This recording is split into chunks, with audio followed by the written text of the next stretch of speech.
Jason Kerr, Somerset head coach. Just how good is James Rew? Right now he's ridiculously good. I guess there's a lot of things that people don't see. Is what you see in the park is the runs. Obviously, scored 500s this year. To be the leading run scorer in Division 1, he's having an outstanding summer. But more importantly for me as a character, he's incredibly level-headed. Every game seems like it's his first opportunity to play, and he respects the game. He's got an incredibly bright future. Is he getting better with every game? Absolutely. I mean, it's no surprise, I guess, to some of us, and then the maturity that he demonstrates. He came in, we were 40 for 4 in this game, and then 80 for 5, and the partnership with Casey Aldridge. Both of them demonstrated maturity beyond their years, but Rui has done that time and time again for us this year. He's been the mainstay of our batting, and as a 19-year-old that's keeping wicket as well, that's one thing that's not talked about, is how well he's gloved the ball this summer as well. As I say, he's got a bright future. He's batting at number 6. Do you think with the quality of his batting there's a case for moving him higher up the order?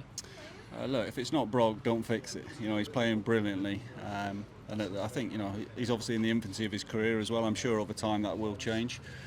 He'll have some decisions to make moving forward, and I guess one of the challenges for us is actually how far he can go as an individual, how many formats can he play in, and hopefully we'll see him in 3 Lions nearer sooner rather than later.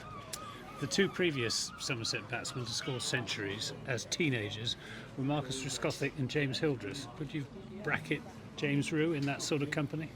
I certainly would. Look, I think it's important we don't get carried away as well. But I've never seen any young player start their career so well. He obviously came into the side last year, again took to it like a duck to water, scored an incredible 73 on debut when we were under pressure, got 100 at Essex on a good wicket. And has put in performances when we've been under pressure. And if you look at some of the innings this year already, as I said, they've been phenomenal. And long may it continue. Now, what about the match situation? Somerset have got 500 on the board and picked up 2 early Hampshire wickets. That, from your point of view, that must be the best possible answer to those people who were criticising you for leaving out 1 or 2 first-team players.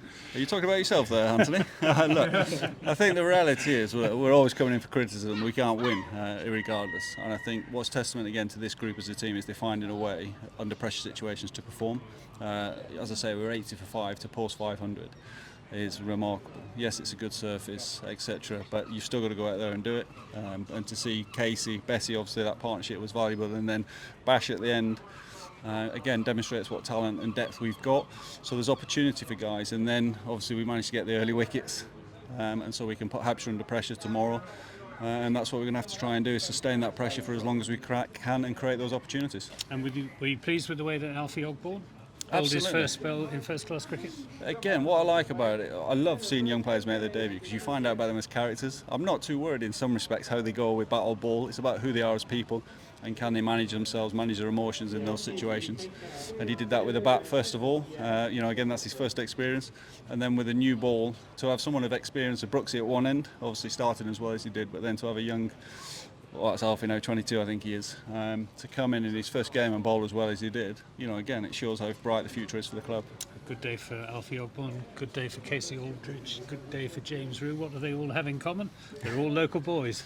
Yeah, absolutely. Look, we do a lot of things well as a club, and there's a lot of people that deserve a lot of credit, but none more so than the individuals. And I think it's the environment that's conducive to allowing them feel at home, allows them to sort of be themselves in the environment, and that's what you want. And then they've got the opportunity to perform. So, they've got long roads ahead of them. They've got a lot of work to do as well. But as I say, it's incredibly exciting for those guys.